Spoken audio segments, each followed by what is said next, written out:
The Amanita muscaria goes through a very particular growth cycle, and this growth cycle is used to tell the story of the Amanita. And the growth cycle is very similar to the growth and the death of the phoenix. This is a good picture to show as the mushroom as the sun. When soma is referred to as the sun, and soma is also the plant. So here we have the red ball with the white clouds crossing in front of it. But what you notice next to this mushroom here is this little white thing. And that little white thing is another mushroom. It is just yet to have sprung up out of the ground yet. And this is the first time that we can really see the mushroom in its first stage of growth. But it starts out as a spore. It starts out as a spore that rains down onto the nest of surrounding this mushroom. So deep down into the ground, these spores have attached themselves to the roots of this particular tree here. You see the pine trees, or the pine needles. And now we see the first stage of growth is this little white spot on the ground. This little white spot is a small white stone or an egg-shaped mushroom.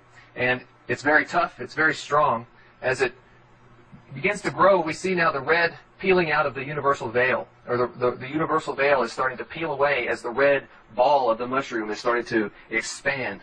And as it does so, these little white remnants are left over from the universal veil. And the universal veil will continue on down underneath the cap that we'll get into in a moment. Here's the next stage of the mushroom as it grows and it begins to separate itself from the veil here. And it's using these thorns to break apart the earth, as it's like a bull using its horns to break apart the dirt.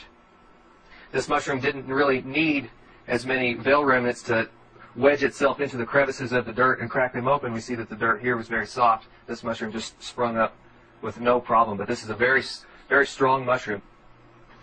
So we see here the red egg here, or the red bulb of the mushroom is coming out of the universal veil. It almost looks as if a snake is swallowing a small red stone. On the other side over here is a phallic representation and the yoni. So it's the act of sex. All that's missing here is the god and the goddess. So this mushroom here appears to be being born from a pot. And one of the sons of Shiva was born of a pot that Shiva ejaculated into. And we'll get into more fertility rites and sex worship in a moment and discuss the Amanita again even further. The Amanita appears to be in a nest here as it breaks the ground up and separates the earth. But it also appears to be two colored Easter eggs, or two small eggs inside the nest, inside of a bird's nest. These are the eggs of the phoenix. Here we see the gnome with the mushroom and the hare with eggs. Now, it seems odd when we question why would we use a rabbit to symbolize eggs. Well, traditionally the hare was used to symbolize the Amanita pantherina mushroom, and the phoenix was used to symbolize the Amanita muscaria mushroom. Now, as we talked about earlier, the first stage of the mushroom in its growth cycle is this egg shape. So what we would do is we would send our children out into the shrubbery and underneath the trees to look for our sacred sacrament that we would be using for the spring equinox celebration. We have another card here showing the Amanita muscaria mushroom along with the hares and the chicks over here, the newborn chicks representing the coming of spring.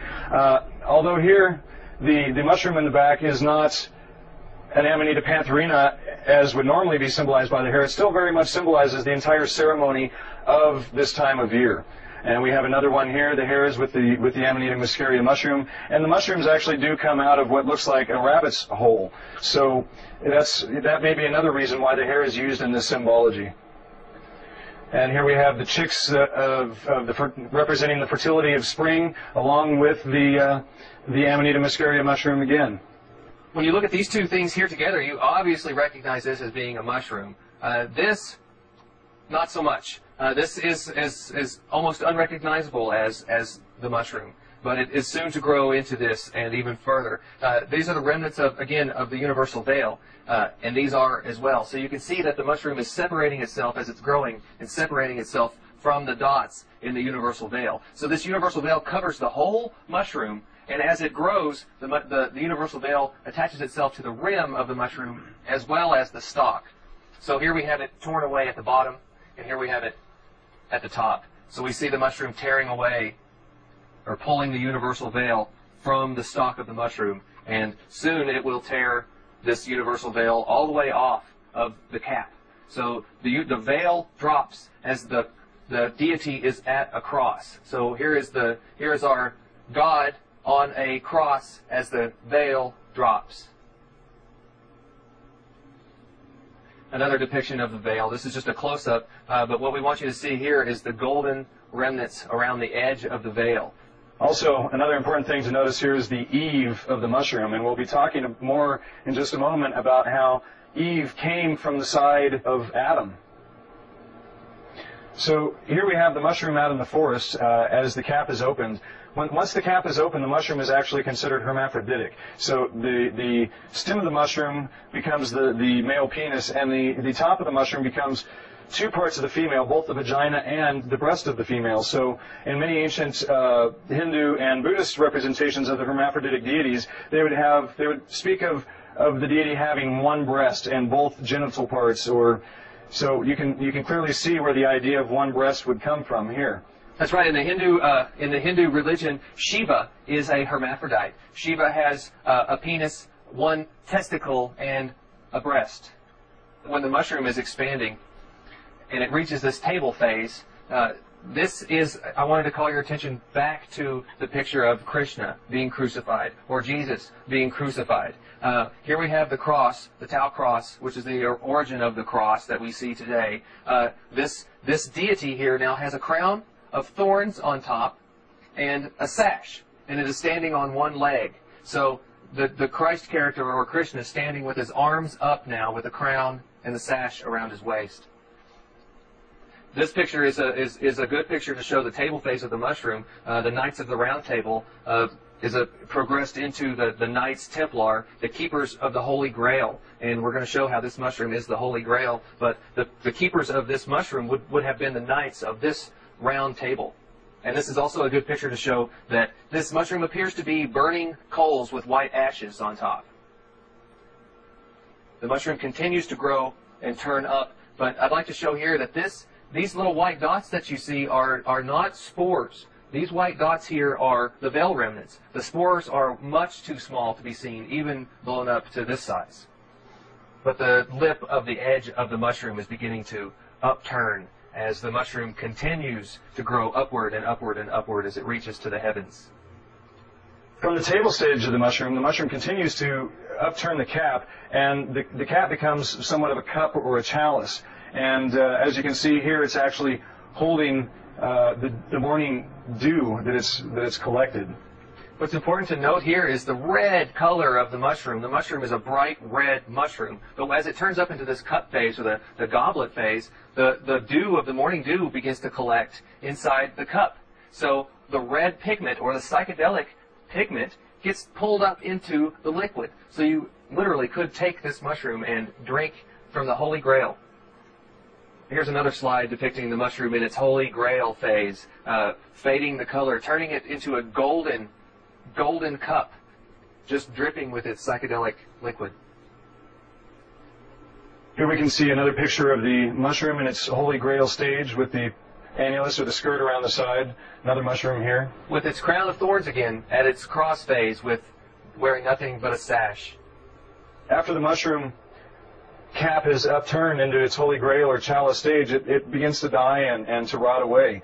And we can see the different colors. It actually looks like the sun, or like gold, alchemical gold. You can see the different colors ranging from bright yellow to orange to red.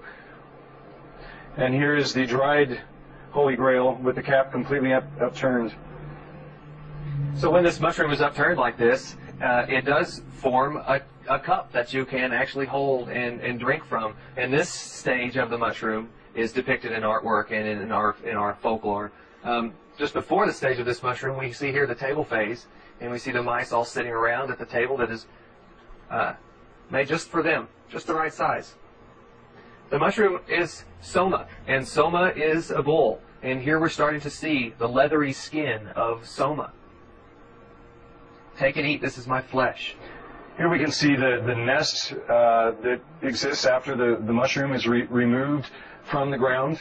Yeah, this nest is covered with ashes. So this is the nest of the phoenix, and the phoenix dies and is born again, and it's in its same nest, born of its ashes. We have knowledge of our ancestors that they used to cover themselves with ashes to keep bugs away. Rudra in the Hindu mythology covers himself with ashes, but he goes one step further. He also decorates his penis, and his penis is decorated red, white, and black, the same colors of the mushroom.